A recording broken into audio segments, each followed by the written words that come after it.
সন্তানের আকিকা না দিলে বাবা মার উপরে তিনটি বিপদ চলে আসবে, মারাত্মক তিনটি বিপদ চলে আসবে তাদের লাইফে যদি সন্তানের আকিকা কোনো বাবা মা না দেয়। এক নাম্বার হচ্ছে, সন্তানের যদি আকিকা না দেওয়া হয় তাহলে যে ক্ষতি হবে সেটা হচ্ছে সন্তান বড় হয়ে বিপদে পড়ে যাবে, বারবার তার উপরে বিপদ আসতে পারে। এখন সন্তানের বিপদ আসা মানেই তো বাবা মার উপরে বিপদ চলে আসা। এজন্য সন্তানের আকিকা অবশ্যই দেওয়া দরকার। আকিকা কিভাবে দিবেন? নবীজি সাল্লাল্লাহু আলাইহি সাল্লাম আকিকা দিতেন আনিল গোলামি শাতান, অর্থাৎ ছেলের জন্য 2টা বকরি, এবং ওয়ানিল জারিয়াতি শাতুন, এবং মেয়ের জন্য কন্যা সন্তানের জন্য 1টা।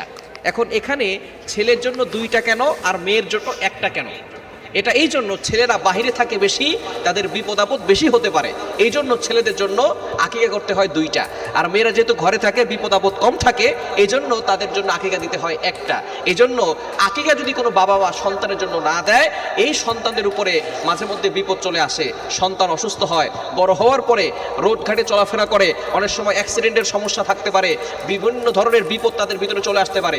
অর্থাৎ 7ম দিনেই তার জন্য আকিকা দিতে হবে, এটা হচ্ছে সুন্নাত। যদি 7ম দিনে না দিতে পারেন তাহলে 14তম দিনে দিবেন। যদি সেই দিন আপনি না দিতে পারেন তাহলে 21তম দিনে দিবেন। যদি 21তম দিনে না দিতে পারেন, এই পর্যন্ত সুন্নত, বাকি পরের দিন দেওয়া জায়েজ আছে, যে কোনো সময় আপনি দিতে পারেন।